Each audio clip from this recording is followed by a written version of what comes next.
Estamos dando continuidade à série Desvendando as Profecias. Agora vamos entrar no tema Apocalipse 17. E eu quero então te convidar a ficar atento porque nós teremos 3 partes onde nós estaremos apresentando esse capítulo. Esse capítulo é um capítulo muito significativo na profecia bíblica, existem muitas especulações sobre o tema e nós, então, para podermos entrar um pouquinho mais, não é? E é claro, não temos como esgotar o tema, mas nós vamos dividir em 3 lições. Então quero te convidar, não é, a começar então agora essa viagem dentro do livro de Apocalipse, de maneira específica no capítulo 17. Quero convidar você que está me assistindo a pegar a Bíblia. Eu acho que isso é muito importante, você acompanhar na sua Bíblia, fazer anotações e tirar todas as suas dúvidas. Apocalipse 17 ele é muito significativo, mas existem algumas diferenças com Apocalipse 13, que foi a lição anterior. Semelhanças e diferenças. Algumas coisas precisam ser olhadas de maneira específica. O capítulo 17, ele apresenta, por exemplo, o tema As Cabeças, não é? E nós vamos ver logo mais, que são um pouquinho diferente do capítulo 13. Mas fique atento aí. Vamos analisar algumas questões importantes aí do capítulo 17 e que devem ser levadas em consideração.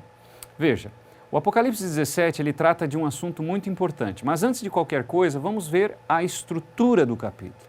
O capítulo apresenta, não é, o verso 1 e 2, o anúncio da profecia, nos versos 3 a 6, a visão que João teve propriamente dita, nos versos 7 a 10, a primeira explicação da visão, nos versos 11 a 14, a segunda explicação, e nos versos 15 a 18, mais detalhes sobre a mulher e sobre a besta, não é, que tem a ver aqui com o tema.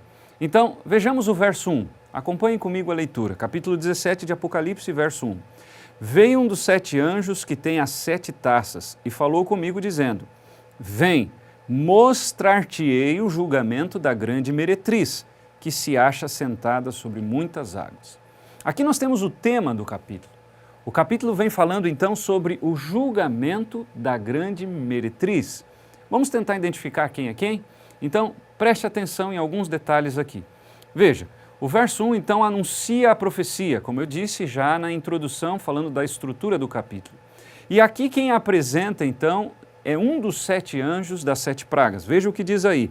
Vem mostrar-te-ei o julgamento da grande meretriz.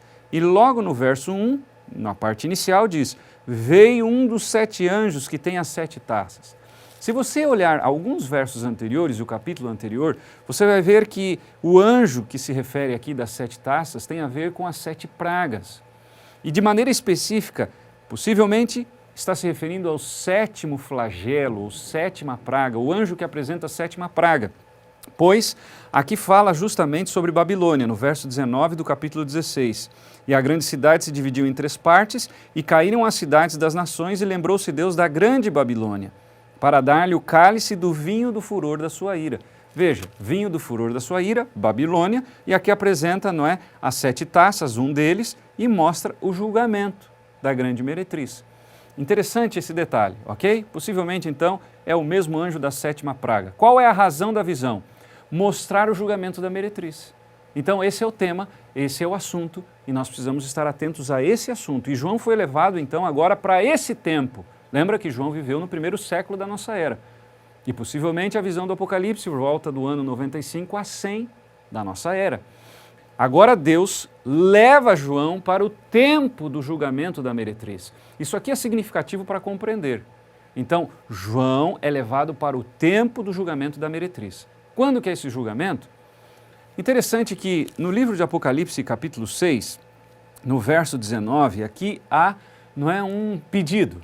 Simbólico, obviamente, mas que é significativo para entendermos aqui a profecia de Apocalipse 17. Diz assim, Apocalipse 6, 19, clamaram em grande voz dizendo, até quando, ó soberano Senhor, santo e verdadeiro, não julgas, nem vingas o nosso sangue dos que habitam sobre a terra? Aqui é como se fosse, não é, um pedido de alguém que sofreu na mão de um poder, e aqui é o poder religioso que na realidade fala, não é, não pelo nome de Deus, mas tem a força do dragão, e que maltratou, matou muitos fiéis. E é como se essas pessoas estivessem agora simbolicamente dizendo, Senhor Deus, você não vai fazer nada? Nós estamos sofrendo em teu nome. Por favor, faz alguma coisa. Esse período aqui do 5º selo foi de 1517 a 1755 a.C. E agora a resposta a esse pedido, que é justamente o capítulo 17, aonde então vem o julgamento da meretriz, aquela que, na realidade, foi, não é, a responsável pela morte dos santos fiéis. Mas quem é essa meretriz? Vamos analisar então no texto, ok? Vamos ficar atentos aí. Veja o que a Bíblia apresenta de maneira muito clara aí. Domínio do mundo. Eu já mencionei na lição anterior de Gênesis capítulo 1, não é? De maneira muito clara a respeito desse assunto no verso 26.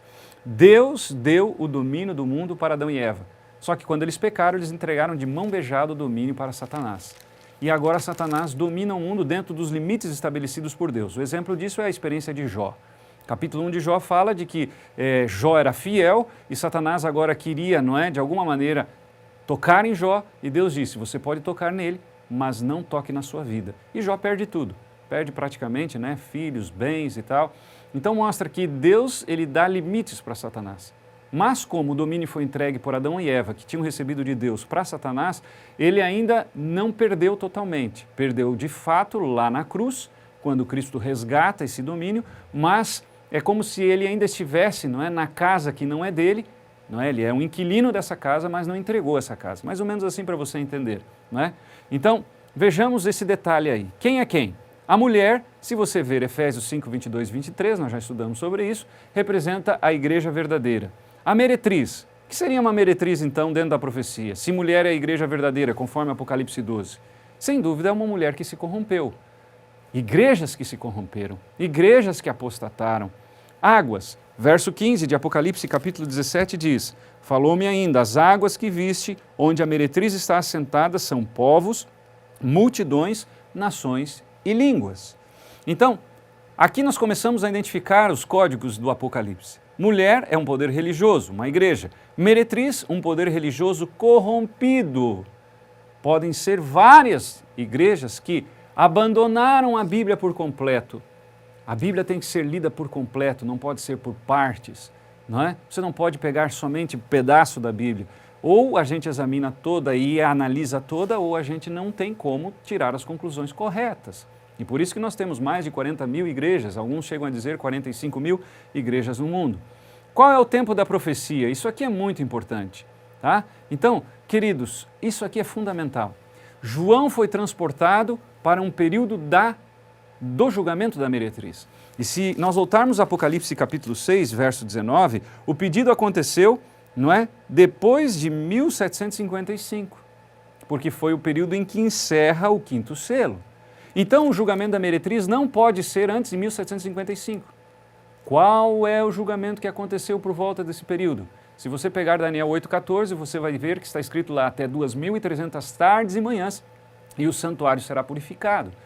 Houve um julgamento a partir de 22 de outubro de 1844, não é? Cumprindo a profecia de Daniel 8,14, que começou no ano 457 a.C., com o decreto de Artaxerxes. Então, veja, unindo Daniel 9, unindo Daniel 8, nós temos então o tempo do julgamento. E 1 Pedro 4, não é? Ou melhor, 1 Pedro apresenta de maneira muito clara, não é, algo interessante sobre esse julgamento. É o capítulo 4, sem dúvida. Verso 19 diz, porque a ocasião de começar o juízo pela casa de Deus é chegada. Ora, se primeiro vem por nós, qual será o fim daqueles que não obedecem ao Evangelho de Deus? O primeiro alvo desse julgamento são pessoas que aceitaram a Cristo como Senhor e Salvador. Agora, se você for a Daniel, no capítulo 8, você vai ver que tem um outro elemento ou uma outra instituição que será alvo também desse julgamento. Olha o que diz Daniel 8. O capítulo verso 12 fala, não é, de um chifre pequeno, um poder que deitou por terra a verdade. E aí quando nós analisamos de maneira clara esta profecia, nós vamos ver que há aqui um indício de que haveria transgressões, haveria um julgamento. E olha o que diz o verso 13 do capítulo 8. Depois ouvi um santo que falava e disse, outro santo, aquele que falava, até quando durará a visão do sacrifício diário e da transgressão assoladora? Visão na qual é entregue o santuário e o exército a fim de serem pisados? E aí vem a resposta, até 2.300 tardes e manhãs o santuário será purificado. Então, o capítulo 8 é muito claro também em relação ao julgamento da meretriz. Analisemos o tempo da profecia, depois de 1755. Verso 2. Com quem se prostituíram os reis da terra e com o vinho da sua devassidão foi que se embebedaram os que habitam na terra. Lembra do relacionamento igreja-estado? Nós falamos na lição do capítulo 13, não é? Então, até, não é, esse período de 1798, de 508 a 1798, mais especificamente 538, a igreja e o Estado estavam no mesmo nível. Mas agora há uma interrupção, um aprisionamento do Papa Pio VI, que nós vimos no capítulo 13. Então, o que acontece? Uma outra manifestação acontece. Verso 3. Transportou-me o anjo em espírito a um deserto e vi uma mulher montada numa besta escarlate, besta repleta de nomes de blasfêmia, com 7 cabeças e 10 chifres. Grave bem isso. Quem tem as cabeças não é a meretriz. Alguns querem ver aqui papas e usam o termo cabeças de Apocalipse 13. Não, cuide, agora as cabeças aqui têm uma outra conotação, não é? Quem tem as cabeças não é a meretriz. A meretriz é o poder religioso apóstata. Então não pode ser papa aqui. Quem tem a cabeça é, na realidade, não é, a besta e não a meretriz, ok? A mulher montada na besta. A besta não pode ser Roma papal se ela é meretriz. A besta não pode ser Roma papal. Portanto, há uma junção entre o poder político e religioso no final dos tempos. Nós analisamos isso no capítulo 13. Então aqui nós vemos o poder religioso montado em cima do poder político. Quem é a meretriz? O poder religioso apóstata. Quem é a besta? Não é? É o poder político. Então besta, poder político, meretriz, poder religioso apóstata, que está montado em cima do poder político. Essa é a interpretação mais coerente que eu já vi até agora a respeito de Apocalipse capítulo 17. E esta imagem que é retratada aqui no capítulo. O verso 4 apresenta: achava-se a mulher vestida de púrpura e de escarlata, adornada de ouro e pedras preciosas e de pérolas, tendo na mão um cálice de ouro transbordante de abominações e com a imundícia de sua prostituição. Interessante que a mulher está aqui vestida de escarlata, ela é rica, não é? Muito rica. Quem é essa meretriz? O verso 5 responde: na sua fronte achava-se escrito um nome, um mistério, Babilônia, a grande, a mãe das meretrizes e das abominações da terra. Portanto, queridos, Babilônia aqui, na realidade, representa todo o poder que se corrompeu, o poder religioso que se corrompeu. E o texto diz que existe uma mãe e existem filhas. Quem são, então, essas mãe, ou essa mãe e essas filhas? Ok? Então, Babilônia, então é o nome, Roma papal, mais o protestantismo apostatado, não é, que abandonou os princípios da Bíblia e outras heresias que existem por aí. Então, Babilônia representa todo o poder religioso corrompido, que não se manteve fiel à Bíblia e que agora se une ao poder político. Portanto, a besta aqui é o poder político, as cabeças estão relacionadas ao poder político e por isso não pode ser papa, porque papa está relacionado à meretriz e a meretriz não tem as cabeças. Essa interpretação de que as cabeças são papas, ela não tem base bíblica e aqui fere um princípio de interpretação da Bíblia e nós precisamos ser fiéis ao texto bíblico, ok? Então grave bem isso. Então, verso 6, olha o que diz aí. Então vi uma mulher embriagada com o sangue dos santos e com o sangue das testemunhas de Jesus, e quando a vi, admirei-me com grande espanto. Então, olha a situação, a mãe é Roma papal e ela está embriagada com o sangue dos santos e das testemunhas de Jesus. Isso aconteceu na Idade Média, quando muitos cristãos foram mortos, muitos cristãos foram ceifados as suas vidas por causa do amor à verdade, por causa da palavra de Deus. Tudo isso vai se repetir novamente no final dos tempos, no chamado Armagedon, não é? Que é a grande guerra, a última guerra que vai acontecer entre o bem e o mal. De que lado você está? Essa pergunta ela volta novamente aqui no nosso estudo na série Desvendando as Profecias. Querido amigo, querida amiga, tome a decisão certa. Siga a Bíblia, faça o que Deus falou e procure se aprofundar nas profecias bíblicas para que você possa saber qual é o caminho que você deve seguir. Que Deus te abençoe. Nós estamos apenas iniciando a viagem em Apocalipse 17. Teremos mais 2 lições sobre o tema. Fique atento, se aprofunde na palavra de Deus e você será feliz.